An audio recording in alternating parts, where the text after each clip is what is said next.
रोज रात को बीवी के पाँव दबाकर सोता हूँ। अहमद हसन के इंकिशाफ पर मद्दा भड़क उठे। पाकिस्तान के उभरते हुए अदाकार अहमद हसन ने हाल ही में एक टीवी शो में शिरकत के दौरान ऐसा इंकिशाफ कर दिया जिसने सोशल मीडिया पर हंसी, हैरत और बहस की लहर दौड़ गई है। अदाकार ने निजी टीवी के एंटरटेनमेंट शो गुपशाप नाइट में गुफ्तगू करते हुए बताया कि ये मेरा रोज का मामूल है कि मैं सोने से पहले बीवी के पाँव दबाता हूँ। इससे इसे सुकून मिलता है और मुझे बरकत। अहमद हसन और नौशीन अहमद हसन पाकिस्तानी ड्रामा इंडस्ट्री के मरूफ अदाकार हैं, जो गुज़श्ता 12 साल से खुशगवार इज़्दिवाजी जिंदगी गुजार रहे हैं। दोनों की मुलाकात एक ड्रामे के सीट पर हुई थी और फिर ये रिश्ता मोहब्बत में बदल गया। शो के दौरान अहमद हसन ने अपनी बीवी के साथ फरमाबरदारी का इजहार करते हुए इंकिशाफ किया कि वो रोजाना रात को सोने से पहले अपनी बीवी के पाँव दबाते हैं।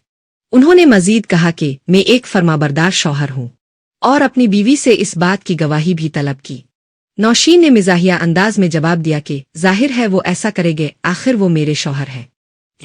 ताहम इस बात पर सोशल मीडिया पर मर्द सारिफीन की तरफ से शदीद रद्द अमल सामने आया।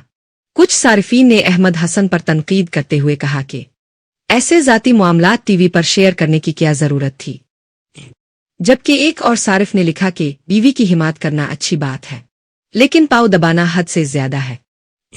कुछ ने तो यहाँ तक कह दिया कि ऐसा सिर्फ गैर महफूज मर्द ही करते हैं।